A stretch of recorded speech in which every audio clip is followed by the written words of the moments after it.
Morenga Hunt.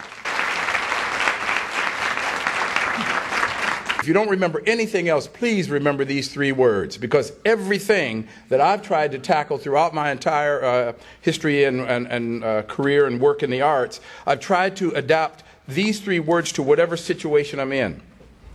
Relevance, meaning, and value. Does the work we do have relevance to us and others? Does it have meaning? And does it have value? And if so, how do we know? I want you to keep that in mind constantly, because that allows you to have to have a framework, but at the same time to have flexibility as you approach this work. So you're not locked into some rigid formula that might have worked in the 18th century but is no longer valid for the 21st century. Relevance is a moving target. Meaning and value is a moving reality. And that keeps us moving with the changing realities we face. You can't focus on the content of art without focusing on its meaning, without focusing on the idea that the art is intending to express, as well as the form. Then they look for content connections between the art, which they want to teach the kids, but they're also from the art to the other subject areas that make up the learning goals that teachers are required to meet, but also life goals that we all need to embrace.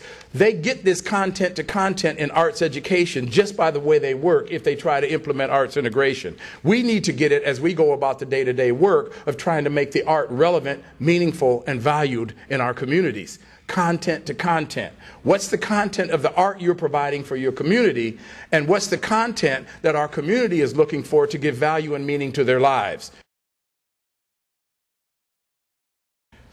When I'm thinking about meaning, I often ask, does the target group really get what I'm trying to communicate? And if they do, can they relate the activity, the event, the show, or whatever, can they relate to it in a not just an intellectual, but that deeper human, emotional level? That's when meaning connects.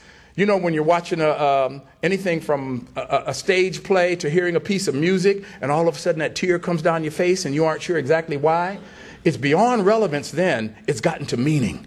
Because something has touched that deeper human part of ourselves that has brought that emotive thing to the surface. And when you look around and see others all sharing the same tears, we just got connected as human beings through something that was meaningful, that only the arts have the power to provide.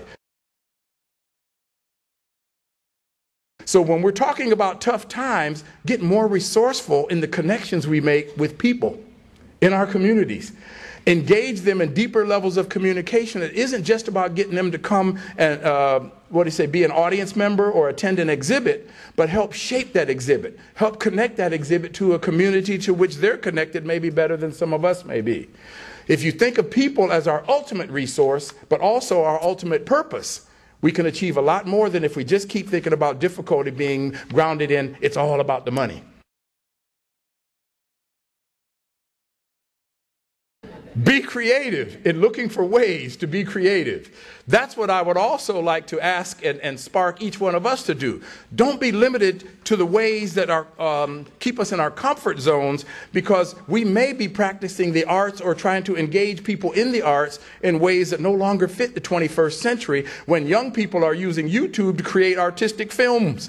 You know what I mean? They're using YouTube and all of that kind of thing, things that we didn't even conceive of, and they're calling that art now, because for them it's legitimate art, and it's art making, it's art creating. We need to evolve and move our way of thinking about art to fit that. Many times as arts practitioners, we forget the real essence of the art making process, which is creativity with courage and taking the risk. However, I got to say this as a word of caution. As arts administrators and arts educators and practitioners, we have to take risk without being reckless.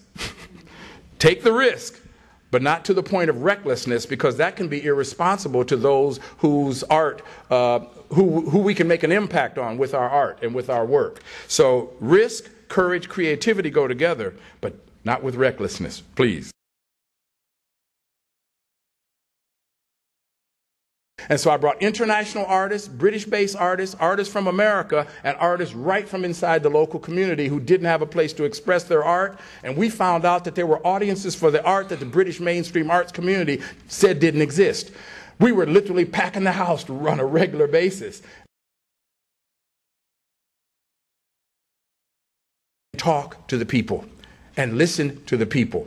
In doing the talking and listening, we learned what they wanted, and then we began to program for those communities, but also we took art to those communities before we asked them to come to us. We must recognize, this is from Ben Cameron again, and celebrate the role of the arts in the search for common meaning.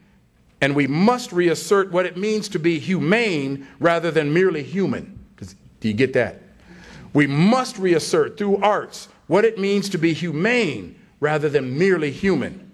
And Gandhi, to close, said that if we really want to make positive, paraphrasing a bit, if we really want to make positive change, then let us be the change we want to see in the world, because actions speak louder than words. Let us keep this in mind as we forge ahead to do our good work in the days, months, and years ahead. I thank you.